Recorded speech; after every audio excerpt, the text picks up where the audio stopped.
السلام علیکم ویورز، میں ہوں Shakir Solangi. Viewers, P T I سے متعلق 3 اہم خبریں شیئر کرتا چلوں۔ ایک تو پی ٹی آئی کے 2 اہم رہنماؤں کے درمیان لڑائی پڑ گئی ہے، آپس میں لڑ پڑے ہیں اور معافی تلافی بھی کام نہیں آ سکی۔ اس حوالے سے بتاؤں گا کہ معاملہ کیا تھا، کون کون آپس میں لڑے ہیں۔ اور دوسری خبر یہ ہے، زین قریشی جو شاہ محمود قریشی کے فرزند ہیں، ان کے پارلیمانی لیڈر ان کو نامزد کیا گیا تھا پی ٹی آئی کی جانب سے۔ اب ان سے پھر پارلیمانی لیڈر کا عہدہ یعنی ان کو فیصلہ جو ہے وہ واپس لیا جا رہا ہے۔ اب ان کی جگہ پہ کس کا نام آیا ہے، اور کہا جا رہا ہے کہ خان صاحب نے ہی نام تبدیل کرایا ہے، یعنی پہلے خان صاحب نے نام دیا تھا، پھر خان صاحب تبدیل کرا رہے ہیں۔ یہ اس طرح کی خبریں آ رہی ہیں۔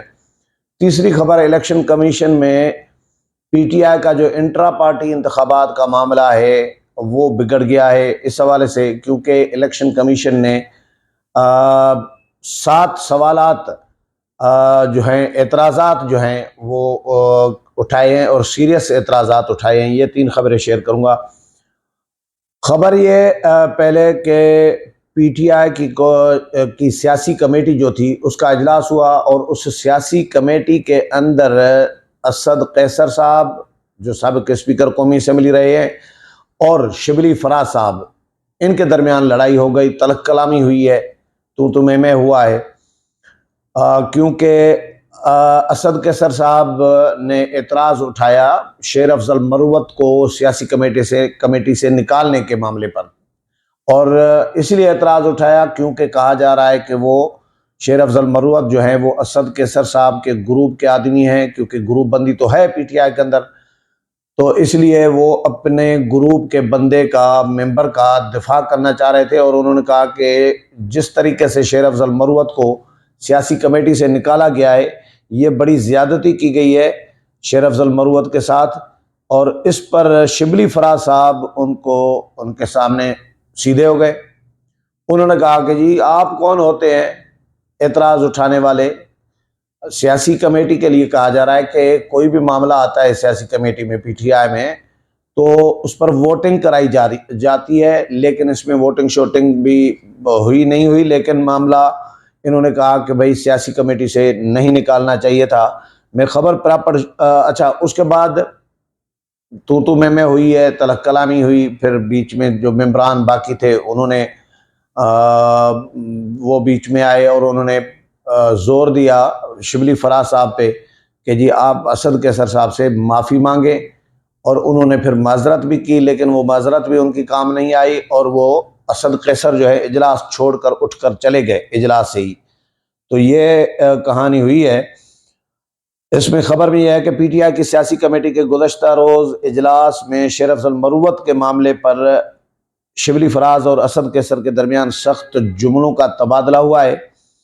اسد قیصر نے کہا کہ جی شیر افضل مروت کی سیاسی کمیٹی سے بے دخلی پارٹی سے زیادتی ہے۔ اس پر شبلی فراز نے ان کو جواب دیا کہ پارٹی پالیسی امور پر بولنے والے آپ کون ہوتے ہیں؟ آپ کو پارٹی میں آئے چند سال ہوئے، 1995 سے بانی پی ٹی آئی کا ساتھی ہوں میں۔ اسد قیصر نے کہا کہ جی سیاسی کمیٹی کو جس طرح شیر افضل کے خلاف استعمال کیا گیا ہے یہ زیادتی ہے۔ پھر سیاسی کمیٹی ارکان نے شبلی فراز پر اسد قیصر سے معذرت کرنے کے لیے زور دیا، جس کے بعد شبلی فراز نے اجلاس میں اپنا انداز گفتگو اور اپنا جو عمل تھا اس پر معذرت کی، لیکن شبلی فراز کی معذرت کسی کام نہ آئی، اور اسد قیصر صاحب شبلی فراز کے رویے پر احتجاجاً سیاسی کمیٹی سے کا اجلاس چھوڑ کر چلے گئے۔ یہ خبر ہوئی ہے، کیونکہ اس میں کہا جا رہا ہے کہ جی گروپ بندی جو ہوئی چل رہی ہے پی ٹی آئی کے اندر، اس میں شیر افضل مروت جو ہے ان کا دفاع اسد قیصر صاحب اس لیے کر رہے تھے کہ کیونکہ وہ ان کے گروپ کے ہیں۔ ان کے ساتھ چیئرمین پبلک اکاؤنٹس کمیٹی بھی چھینی گئی، یعنی وہ نامزدگی ہوئی تھی لیکن فیصلہ اس کا بھی واپس لے لیا گیا، اور اس کے ساتھ پھر کور کمیٹی سے بھی نکالے گئے شیر افضل مروت صاحب، سیاسی کمیٹی سے بھی نکالے گئے۔ کہا جا رہا ہے کہ سعودی عرب کے خلاف جو بیان دیا تھا کہ سعودی عرب بھی سازش میں امریکہ کے ساتھ شامل ہے عمران خان کو ہٹوانے میں، تحریک عدم اعتماد لانے میں، تو اس پر عمران خان نے ان کے خلاف یعنی کارروائی کی ہے، اور شبلی فراز پر الزام ہے شیر افضل مروت صاحب کا کہ شبلی فراز نے عمران خان کو میرے بارے میں بڑا چڑھا کر باتیں کی ہیں، میرے خلاف بھڑکایا ہے، کان بھرے ہیں، اور میرے خلاف رپورٹس ان کو دی ہیں، مطلب ساری کہانیاں بتائی ہیں انہوں نے۔ تو عمر ایوب صاحب یہ خود کہہ چکے ہیں بھائی بانی پی ٹی آئی جو ہے وہ ہمارے چیئرمین ہیں پارٹی میں سیکرٹری جنرل ہوں، پارٹی کے اندر کوئی معاملہ گڑبڑ ہوگا تو میں تو رپورٹ کرتا ہوں اور کروں گا بھی، اور وہ پوچھتے بھی ہیں۔ اگر ہم نہ بھی بتائیں فرض کریں تو بھی وہ اخبارات پڑھ رہے ہوتے ہیں، اخبارات میں ساری چیزیں چھپی ہوئی ہوتی ہے، کوئی ڈھکی چھپی بات نہیں ہوتی عمران خان سے، یہ کہا ہے عمر ایوب نے۔ اب آتا ہوں میں شاہ محمود قریشی کے فرزند زین قریشی کے معاملے پر کہ سنی اتحاد کونسل کے پارلیمانی لیڈر کا نام تبدیل کرنے کی کوششیں تیز کر دی گئی ہیں۔ ذرائع یہ کہتے ہیں کہ جی زین قریشی کو سنی اتحاد کونسل کی جانب سے پارلیمانی لیڈر بنانے کا فیصلہ کیا گیا تھا۔ بانی پی ٹی آئی کی ہدایت کے بعد سنی اتحاد کونسل نے زین قریشی کا نام اسپیکر کو ارسال کیا تھا۔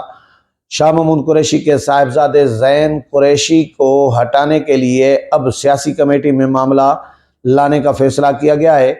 صاحبزادہ محبوب سلطان کو ان کی جگہ پر پارلیمانی لیڈر بنانے کی تیاری کی جا رہی ہے۔ اس حوالے سے صاحبزادہ محبوب سلطان نے کہا کہ جی بانی پی ٹی آئی نے جیل میں میرا نام دیا ہے، میں سینئر پارلیمنٹرین ہوں۔ زین قریشی کا یہ کہنا ہے کہ جی پارلیمانی پارٹی لیڈر کا فیصلہ اب سیاسی کمیٹی میں رکھنے کا فیصلہ کیا گیا ہے۔ ذرائع یہ کہتے ہیں کہ جی سیاسی کمیٹی میں بانی پی ٹی آئی کے فیصلے پر ووٹنگ سے حتمی فیصلہ ہوگا۔ سیاسی کمیٹی میں زین قریشی اور محبوب سلطان سمیت 4 نام جو ہیں ووٹنگ کے لیے پیش کیے جائیں گے۔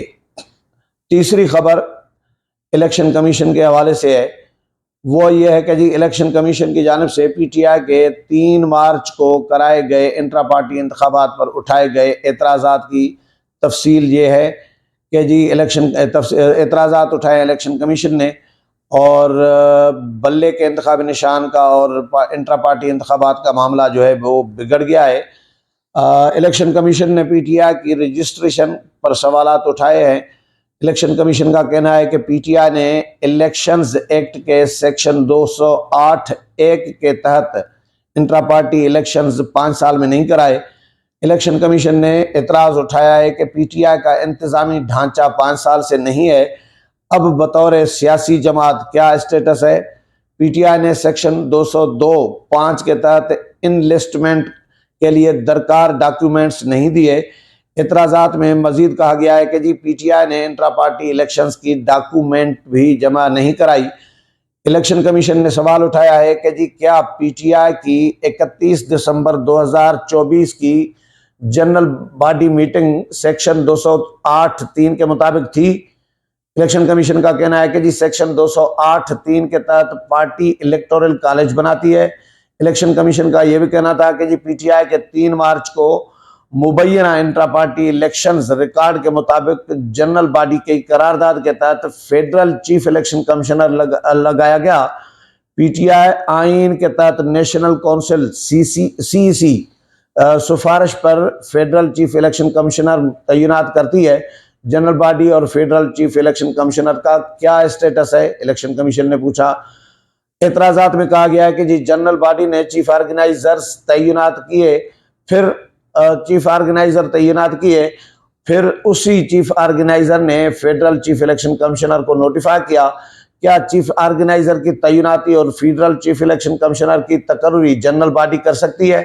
الیکشن کمیشن نے سوال کیا کہ جی پی ٹی آئی کا انٹرا پارٹی الیکشنز پر 5 درخواستوں پر کیا موقف ہے؟ کیوں نہ الیکشن کمیشن پی ٹی آئی پر سیکشن 208(5) کے تحت کارروائی کرے؟ یہ 3 خبریں تھیں جو آپ کے ساتھ شیئر کی ہیں۔